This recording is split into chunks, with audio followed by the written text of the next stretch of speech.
Dalam seri ke-149 ini, didukung oleh para pemain, Rusli sebagai Rasemi, Mas Sono sebagai Dang Acarya Siwanata, Iwan Dahlan sebagai Rakai Linggar, Chris Urspon sebagai Rakuti, Beni sebagai Gorasa, Bimo sebagai Setagraha, dan Asli Suhastra, pembawa cerita. Selamat menikmati.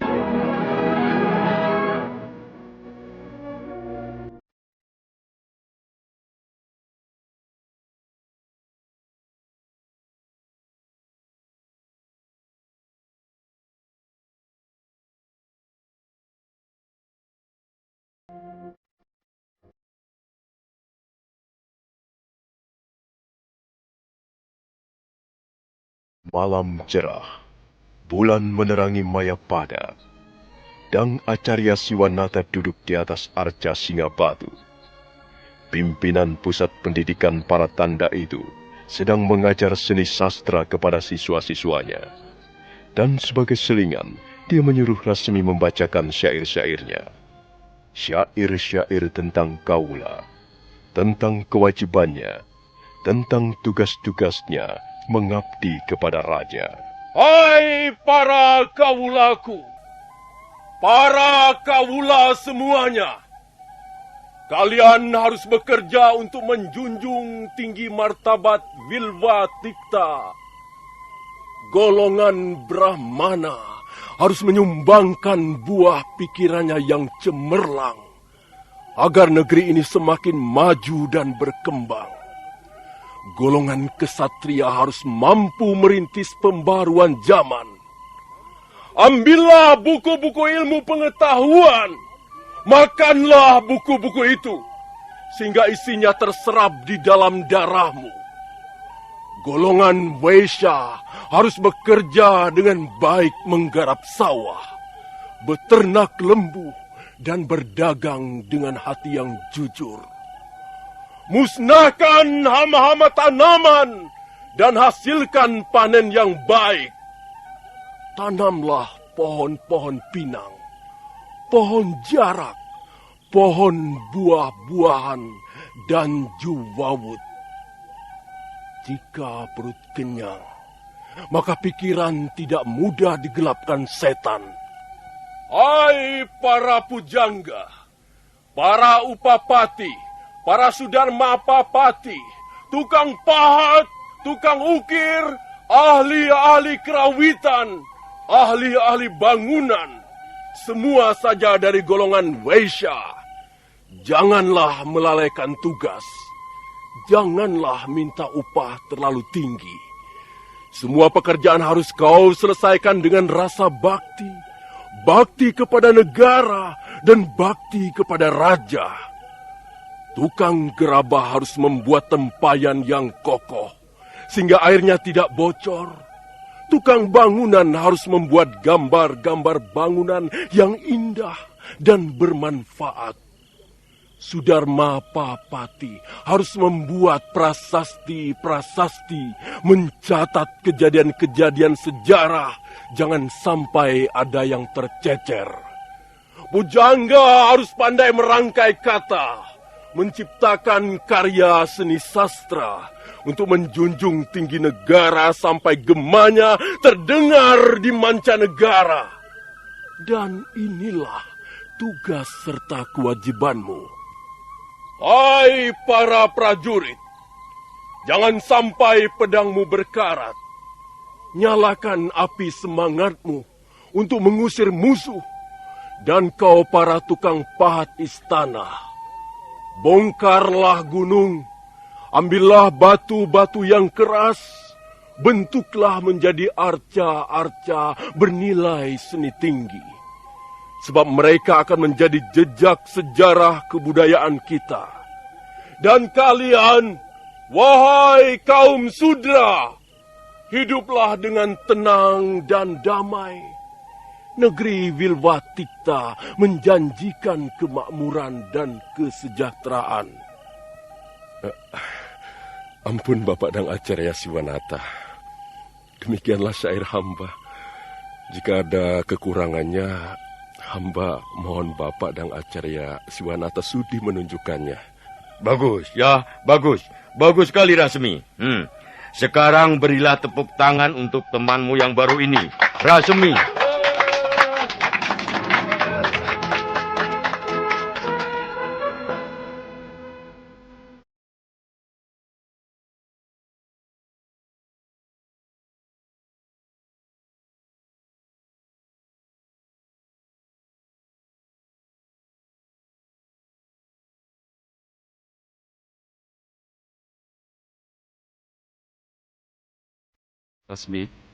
Rasmi, bukalah pintunya, Rasmi. Kau Raka Lingga? Mari, silakan masuk. Terima kasih, Rasmi. Ada apa Raka Lingga? Tidak biasanya kau malam-malam datang bertemu kemari. Ya, aku hanya ingin tahu sedikit, Rasmi. Kalau tidak salah, dulu kau datang ke pusat pendidikan ini berdua. Iya. Bersama seorang temanmu. Di mana dia sekarang? Entahlah Raka Lingga. Aku tidak tahu bagaimana nasibnya sekarang. Bapak dan Acarya Siwanata keberatan menerimanya sebagai siswa di sini. Dengar, Rasmi. Baru saja aku datang dari kota Raja Majapahit. Aku mendengar kabar yang kurang menggembirakan. Apakah temanmu itu bernama Rakuti? Iya, benar. Dia memang bernama Rakuti. Ada apa Raka Lingga? Kalau tidak salah, temanmu itu sekarang dijebloskan ke ruang tahanan. Apa? Rakuti dijebloskan ke ruang tahanan? Iya. Oh, Konon menurut cerita prajurit-prajurit Majapahit, Rakuti mengamuk di alun-alun. Tapi dia segera dapat diringkus. Dia dicambuk sampai punggungnya terluka parah. Dan setelah itu, Gusti Ramapati menyuruh prajurit-prajurit menjebloskan Rakuti ke ruang tahanan. Menurut berita yang sempat kutangkap, Rakuti sekarang disatukan dengan narapidana Pati. kasihan sekali.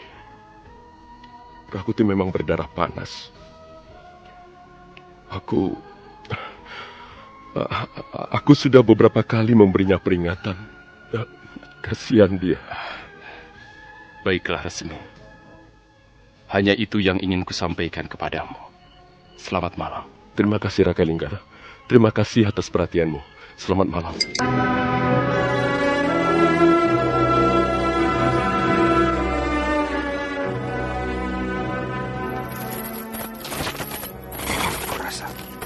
Siapa orang itu? Jangan ribut-ribut. Dia sedang tidur. Siapa dia? Kulihat sepertinya kau takut sekali padanya.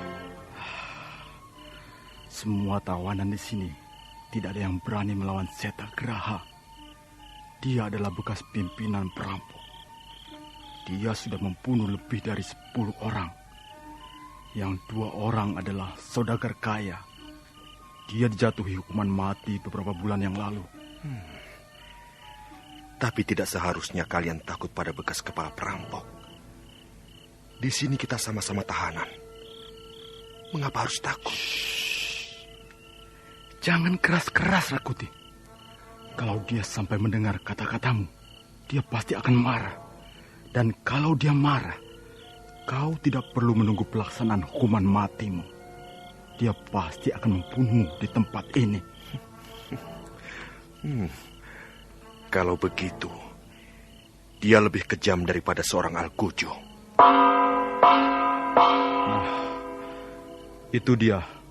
Makan malam sudah tiba. Ayo Rakuti, kau juga harus mengambil jatah makanan malammu. Walaupun tidak banyak, ya lumayan untuk mengganjal perut. Memang benar, beberapa orang prajurit mendorong 2 gerobak kecil. Di atas gerobak puluhan tempurung kelapa ditumpuk-tumpuk. Itulah jatah makanan untuk para tahanan. Isinya hanyalah jagung rebus yang sedikit ditaburi garam. Gorasa dan Rakuti mengulurkan tangannya. Seorang prajurit meletakkan 2 tempurung kelapa. Gorasa segera mengambil tempat duduk. Rakuti duduk di sebelahnya. Ya, Beginilah cara kita makan Rakuti. Enak ataupun tidak enak, ya harus kita makan. Demi kesehatan kita sendiri. Kalau kau tidak doyan makan seperti ini, kau akan rugi. Aku sudah biasa mengembara di dalam hutan. Aku sudah seringkali makan akar-akar kayu ataupun daun-daunan.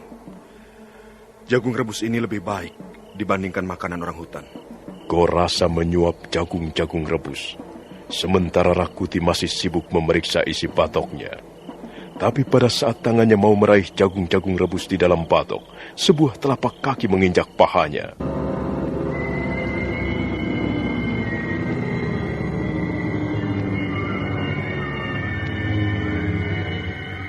Rakuti terkejut. Dia segera mengangkat wajahnya.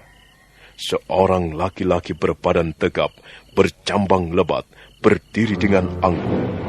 Sementara telapak kaki kanannya masih menginjak paha Rakuti. Laki-laki itu tersenyum dingin. Gorasa menyenggol pundak Rakuti diam-diam sambil berbisik. Jangan dilayani Rakuti. Lebih baik mengalah saja. Dia mau apa sebenarnya? Dia tidak boleh berbuat seperti ini. Lihatlah. Dia telah menginjak paha saya. Apa yang dia inginkan? Monyet, jangan bisik-bisik. Kamu orang baru di sini. Kamu belum tahu siapa aku. Kamu harus mengikuti peraturan yang ada di sini. Peraturan apa? Tanyakan pada Kurasa atau yang lain. Peraturan apa yang kumaksudkan? Begini Rakuti.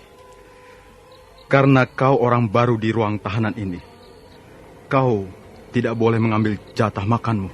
Mengapa tidak boleh? Aku juga lapar. Aku butuh makanan. Itu sudah peraturannya Rakuti. Lalu siapa yang akan mengambil jatah makanku? Kalau kau tidak rela jatah makanmu kuambil, kau harus merelakan nyawamu kucabut. Cukup jelas. Begitu. Iya. Sepertinya cukup jelas. Baiklah, Setagraha. Kau boleh mengambil jatah makanku. Silakan. Nah, begitu lebih menyenangkan. Kau tahu apa artinya Setagraha? Setagraha artinya buaya putih. Aku memang seekor buaya di ruang tahanan ini. Siapapun juga yang berani melawan perintahku, akan kumangsa, akan kutelan sampai ke lubang duburnya. Mari sini. Kau tidak perlu makan malam ini. Kau baru boleh makan setelah tinggal di sini 7 hari lamanya. Tahu? Sekalipun darah Rakuti serasa mendidih, tapi dia berusaha untuk menahan diri. Hal itu disebabkan punggungnya masih terasa pedih. Tapi apa yang dilakukan Setagraha benar-benar sangat menjengkelkan. Rakuti tidak dapat menerima kata-kata kasar seperti itu. Akhirnya dia memutuskan untuk memberi pelajaran pada bekas pimpinan perampok itu. Setagraha langsung mengambil tempat duduk di sudut ruangan. Pada saat dia sedang menyuap makanan dari dalam batok atau tempurung kelapa, Rakuti berdiri. Hei, mau apa kau? Ayo duduk kembali di sana. Jangan ganggu aku. Lihatlah. Aku sedang makan. Seekor buaya putih sedang bersantap.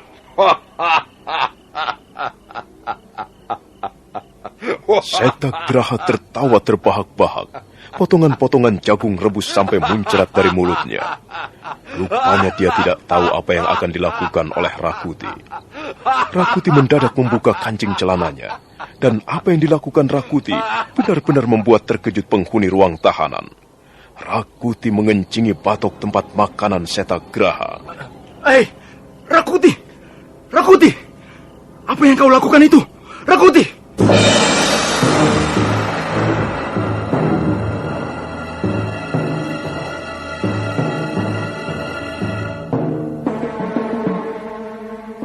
Tiba-tiba wajah Setagraha menjadi merah padam. Matanya mendelik, bibirnya gemetaran. Sementara itu Rakuti berdiri dengan tenang. Tiba-tiba Setagraha bangkit. Dia meludahkan jagung-jagung rebus ke lantai ruangan. Cuy! Anjing jalanan! Orang ini kepingin tidak bernyawa lagi rupanya. Ada apa, Setagraha? Bukankah makananmu menjadi lebih sedap? Aku harus membunuhmu. Aku harus membunuh orang ini. Iya. Wah! Ayo semuanya minggir. Semuanya merapat ke dinding. Dan lihat. Aku akan membunuh orang ini. Akan kuremukkan kepalanya. Akan kuinjak-injak kepalanya.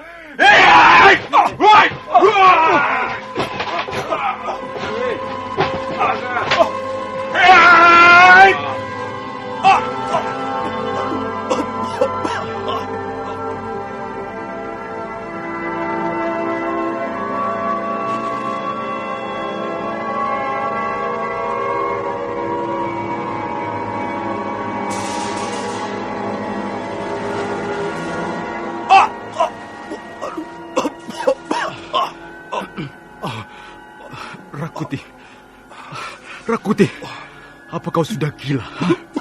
Kau tidak tahu siapa orang itu? Bukankah aku sudah memberitahu siapa itu Setagraha? Berani sekali kau melakukannya. Kau bisa mati, Rakuti. Kau bisa mati di tempat ini. Tenanglah, Gorasa. Kalau memang aku harus mati, biarlah. Aku akan mati dengan tersenyum. Tapi mudah-mudahan bukan aku yang mati, tapi orang yang telah minum air kencingku itu. Kurasa, minggir kau. Atau barangkali kau tidak sayang nyawamu. Kau mau membela si keparat itu? Setagraha, kukira apa? Kukira Rakuti tidak bermaksud menghinamu. Kukira dia hanya bermain-main. Bermain-main? Dia sudah membuang kotoran di tempat makananku. Dan itu tidak dapat digolongkan sebagai permainan. Aku harus membunuh orang ini. Seumur hidupku, aku belum pernah dihina seperti ini. Ayo, cepat minggir Gorasa. Kalau kau masih berdiri di situ, jangan salahkan aku.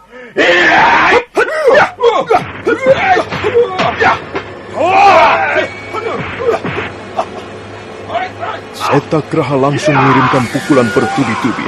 Rakuti melompat ke samping, dan Setagraha hampir saja menubruk dinding ruang tahanan. Dia buru-buru membalikkan tubuhnya. Matanya berapi-api. Kembali dia menyerbu, tapi rupanya dia tidak tahu siapa itu Rakuti. Rakuti yang sudah menyiapkan aji segara geni menyambut serangan Setagraha.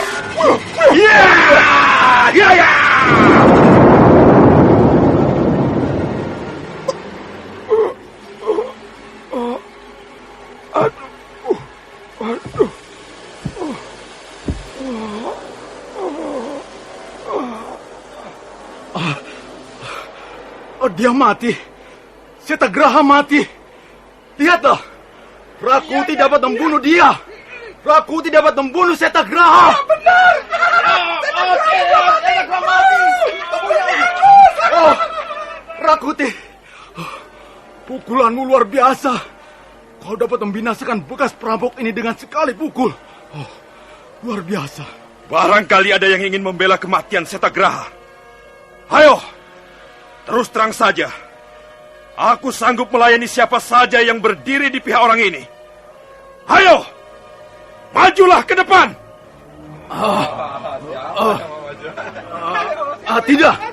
Tidak Rakuti.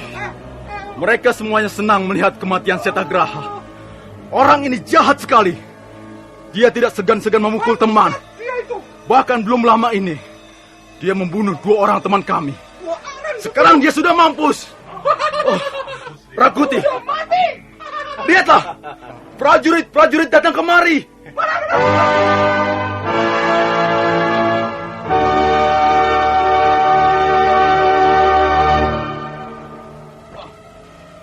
Ada apa ribut-ribut?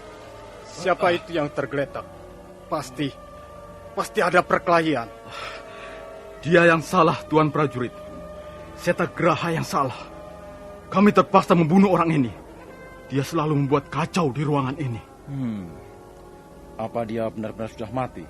Sepertinya dia terluka parah. Lihat saja, hidungnya berdarah, juga telinganya mengeluarkan darah. Kalau begitu, cepat keluarkan dia. Orang yang sudah mati tidak perlu ditahan lagi.